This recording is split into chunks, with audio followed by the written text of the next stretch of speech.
semana a gente está conversando sobre o caso da professora Márcia Tiburi, que foi intimidada por um deputado enquanto estava numa sessão no Senado, porque ele queria questionar as opiniões que ela ia emitir enquanto ela se apresentava como professora de uma universidade confessional.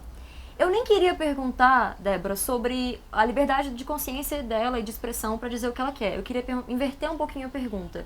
Eu queria saber se há alguma contradição em existir uma universidade que tem que seguir princípios constitucionais sobre educação, mas que é confessional e que, portanto, tem uma opção por valores ou por perspectivas religiosas para ser aplicada. Isso é conciliável?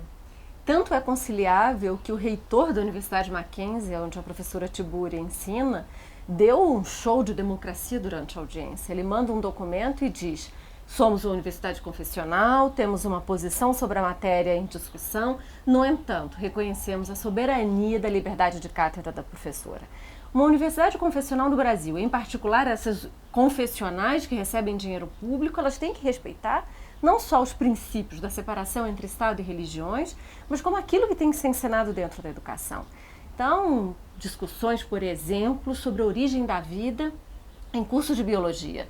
O evolucionismo é o que a ciência reconhece como conhecimento válido, legítimo e científico para formar biólogos, médicos e enfermeiros.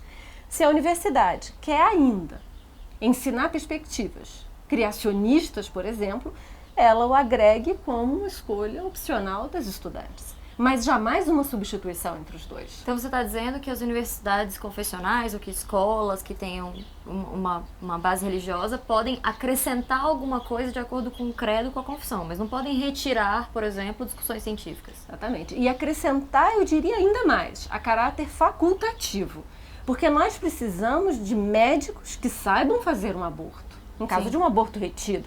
Nós precisamos de biólogos que dominem a teoria evolucionista, e eu poderia dar vários outros exemplos.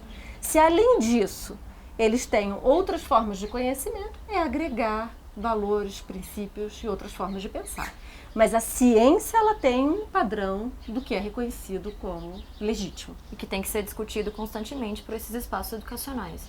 Então, na verdade, talvez a gente esteja pensando que nesse caso da professora Márcia Tiburi foi um caso exemplar mesmo de uma convivência que pode funcionar muito bem. A gente está falando de uma universidade confessional que disse ela tem que dizer o que ela acha de acordo com as convicções e com as pesquisas dela, e ela não precisa concordar com tudo que a gente acha para dar aula aqui. E aí foi o show, eu repito, de democracia do reitor. Disse, sim, ela fala no nome dela e a plaquinha, Universidade Mackenzie, pode continuar aí. Isso foi lindo. É uma notícia, é um raro momento em que a gente tem uma notícia assim tão interessante e feliz até para comentar aqui. E vindo de universidade, né? Confessional. É muito bonito. Ele está de parabéns. Tá de parabéns.